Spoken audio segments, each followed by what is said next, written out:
At the center of the press's shifting role in American politics and culture. Talese got his start as a copy boy and a sports reporter at the New York Times. He hustled his way into covering more serious stories, sending him to places like Selma during the 1965 protests, where Talese reported what he saw to a national audience, like marchers facing down the threat of violence. Quote, "There were young blondes in polo coats and hipsters with beards. There were white faces and black faces, ministers' collars and turtleneck sweaters.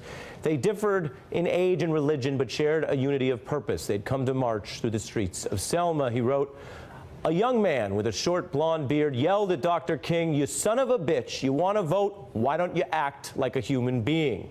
Dr. King said nothing. What tomorrow? Nobody knew." End quote. Reflecting later on that reporting, Talese says he was dissatisfied with much of his writing, noting, "I wish I could think of better words to describe what I had seen, even though in a fully understood and enduring sense, I was not really sure what I had seen, beyond the sadism and suffering along the highway." But Talese felt that his independence from elites was an advantage.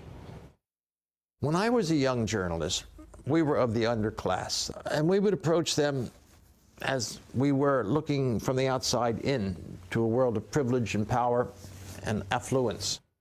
Talese bore down on privilege and power. Who had it? Why? Who was trying to take it? He charted how television changed the culture and created new stars, writing, "It was not that television was slanting the news, but that the newsmakers were slanting themselves to television. That shaped who the elites were and the language they spoke."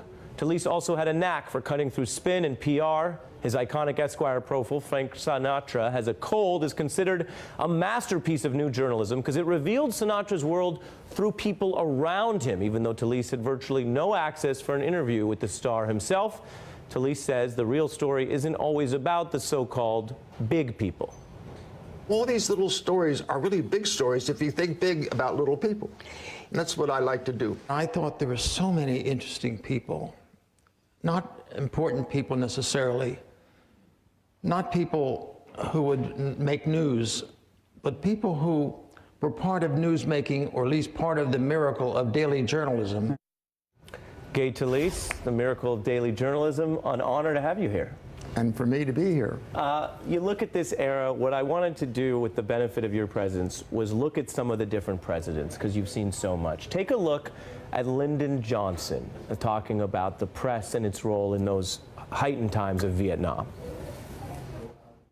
We believe very strongly in preserving the right to differ in this country and the right to dissent. And if I have done a good job of anything since I've been president, is to ensure that there are plenty of dissenters. And there's not a person in this press corps that can't write what he wants to write, and most of them do write what they want to write. What do you see there? I remember how strong the press, especially the New York Times that I knew best, was against Johnson in his war.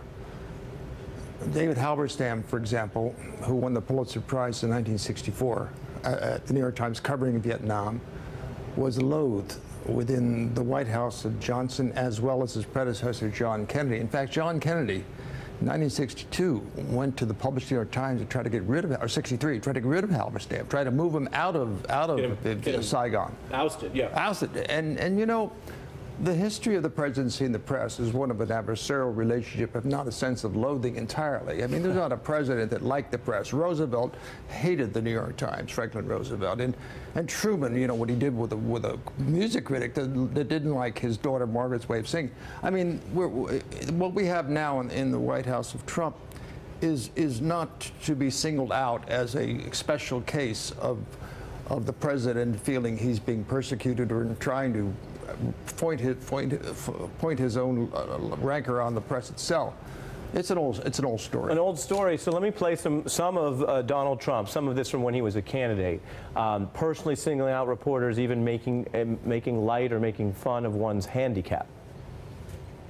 A nice reporter. Now the poor guy, you got to see this guy. Oh, I don't know what I said. I don't remember. He's going like, I don't remember. Oh, maybe that's what I said. There's something happening. They're not reporting it, Katie. You're not reporting it, Katie. But there's something happening, Katie. Does it concern you, or do you see it as really of a piece with the history? Well, it concerns me, but on the other hand, as a journalist, and I still am at 85, not as lissom as I was at 25, but still active in my own ambition as a journalist. I see this president as representing what we loathe, but also I do believe that his persona, his face, is a face of America that is real, but we just do not want to condone and shouldn't. Who is we? Donald Trump is America. It's not the America that we want to elevate or even appreciate, but there is much of him throughout this country. It's not something we wish to extol or appreciate or accept, but it's here. There are many, many Donald Trump faces in this country.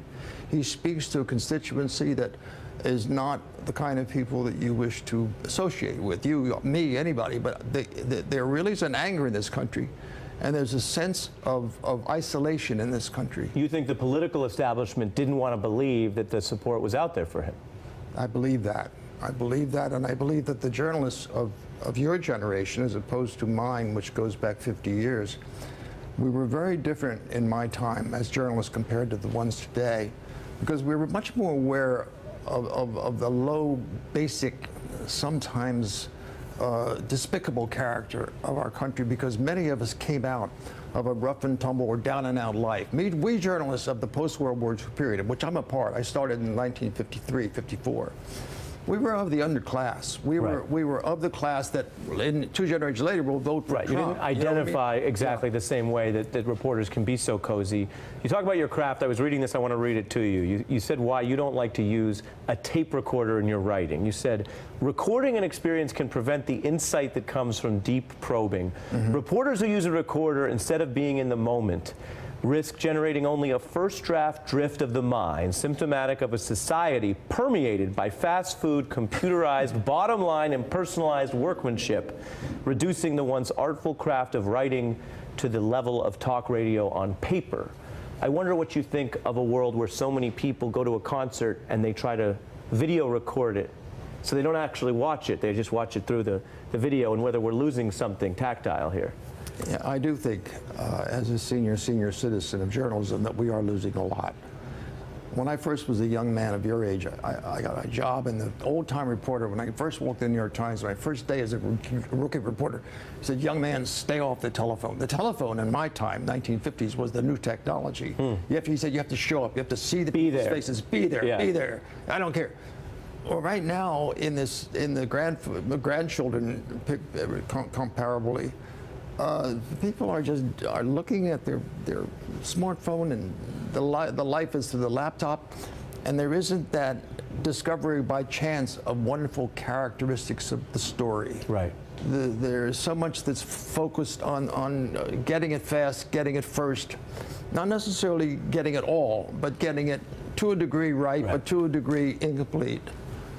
Listen, keep it up, but it's a hard work. You're doing hard work. Talese, thank you. Thank you so much.